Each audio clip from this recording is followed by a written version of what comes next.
Hello guys, what's up? How are you doing? Thomas is here. This is my channel. If you haven't subscribed yet, do it now. Please subscribe. Turn on the notification bell to know about all the new videos that I am uploading. Guys, today I'm going to talk about live-in care. Live-in care is something very popular, working very well in the UK, also in Canada. There are some private opportunities in the US and in some other countries around the world, but definitely UK is the leader globally. Currently I am placed with a client as well, so I myself, this is first-hand experience, first-hand information. I do live in care at the moment, and I can tell you a lot of information about it. Lots of pros, lots of cons, what to watch out and so on. Especially you might find this interesting if you are new to live-in care. So there's all sorts of options, all sorts of clients. Basically in the UK the financing is very good, and the NHS is providing people who require live-in care money to finance that, and this can be done through an agency, through a care agency, which takes some of this money that these clients have, and the rest is yours. Or it can be also done privately. And there's also a lot of clients who privately fund their care. A lot of them are spinal cord injuries. People with spinal cord injuries, so that's people who unfortunately suffered an accident in their life and got paralyzed and can't walk, and are paralyzed to a certain extent, so they can have either manual or electric wheelchair. I've done a lot of work for this kind of clients. I really like working for them because their head works, their hands and legs don't. So you are their hands and legs, and you can have conversations with them, and they tell you what they want and how they want to be done, and it's very clear usually, the communication, there's no issues. And so that's one type of clients. Then we have maybe clients with cerebral palsy.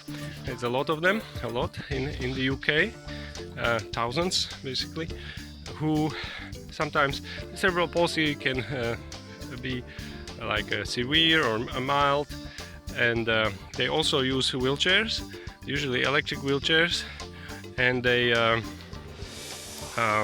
or manual as well, and they often can't talk. They use computer. That's a severe case, so don't be scared about it. You can work with this kind of client. They are usually very nice, and they really, because they rely on you, on your help, you shouldn't have any issues. Well, every client is different, you know. So you can start, if you're new to care, going through an agency, prepare your resume, and show some empathy and interest. It's really needed you to be interested in this kind of thing, not just do it for the money, because yes, the money is relatively good. You're doing live-in care, you are let's say 1 week on, 1 week off, you're going to the client's place, or 2 weeks on, 2 weeks off, or you can do it even non-stop, yeah, with no break, until just maybe a few times a year when you take a break and go on holiday or back to your home country.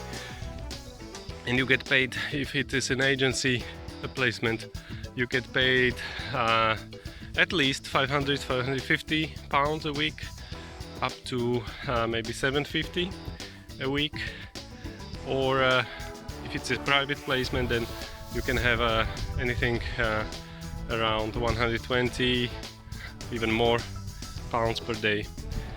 And of course that's when it is private, so you are self-employed, then you have to pay tax from this money. So yes, money are attractive, but don't forget, you have to really bring value and help these people. There are all sorts of issues that can happen, all sorts of things you can expect, maybe problems with communication, if you are a foreigner, if English is not your first language, or something is not clear. My advice is just follow the rules, follow the routines, follow the care plan that the client has in place. Don't start to change things, don't start to advise, to improve. No, clients don't like that. Clients like things the way they have them been doing, and that's the best practice. That's best for them. Their care plan, this is all written down and created by the doctor, by their social worker, excuse me, by their by the people from the hospital who know them, who know their case, and it's perfect for them, trust me. So you just are there to do what they need you to do. Okay, so this care involves, of course, personal care, often well, let's talk about everything, you know, assistance with toileting, these kind of things, shopping, driving.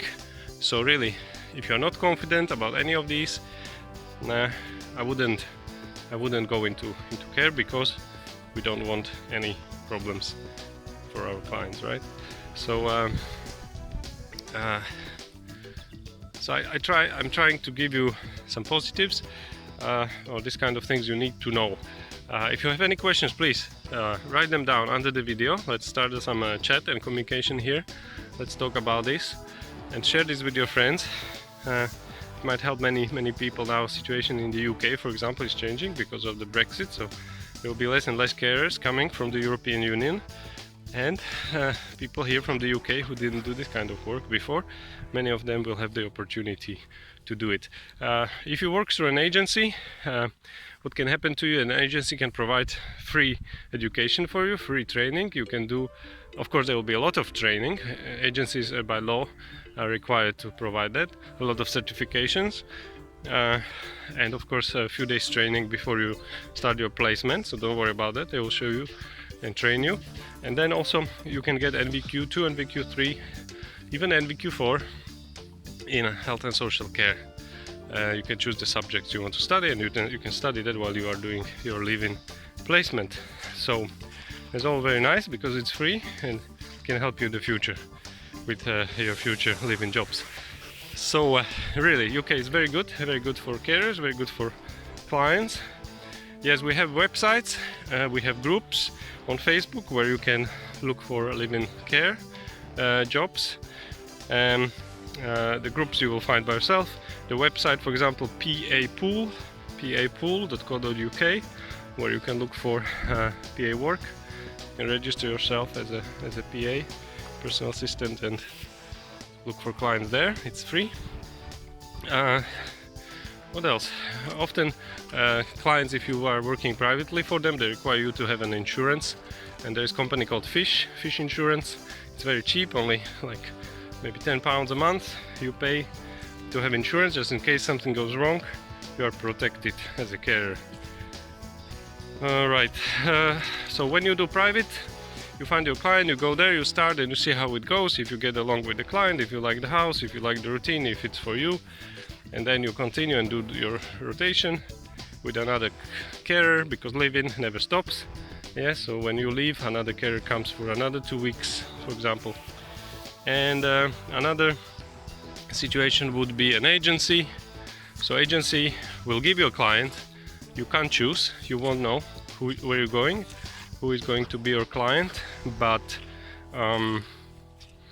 so sometimes it can be good or sometimes not. It can work out or not. Also, I would like to say something about live-in care for elderly people. Yes, there is not much of it, but there are agencies who do domiciliary care for elderly people, and then they so that's a lot of those. And then sometimes they find a client, they have a client, and their family, it's an elderly person, and their family asks if they can provide a live-in carer for this client. And so agencies find a carer, but we have a problem here, okay, for both, for a carer and for the client. Elderly people, when they are in a situation when they require live-in, it's something not right, okay? This is probably going to be a very short-term placement, you need to know. Someone either died or something happened, one of the couple died, or they are looking for placement in a care home. They just need to fix that period while they are waiting for the care home, and they won't tell you that. So you can ask your agency up front not to be surprised that after a few weeks they tell you, I'm sorry, we're sorry, but the family decided to send the person to the care home and you will lose your placement. And then these kind of agencies won't have another live-in for you because this is elderly and they don't do it much, really. So also what can happen, live-in care is very expensive for the family or for the client. So when they take in and they start paying, they will realize that, oh my god, this is so expensive every month, so much money we have to pay this agency. No, we can't do that for long. That's not going to work. We have to take the person to the care home. So they will close it, they will stop it, they will stop the contract. And also another thing, when you work with elderly and people with dementia, oh my god, that can be very hard for you as a client, because there's bad communication. The person has dementia and it's very difficult. It can be a difficult placement, okay? And old people often don't communicate well, and they sleep, and you don't know what they want, and it's not good for them and it's not good for you. So I think that's enough for now about live-in care. And I'm going to record some more videos for you to watch. Have a look in this playlist about live-in care, and I wish you good luck. And please subscribe, give me a like, and share this with your friends. Thank you so much. Good luck with live-in care work.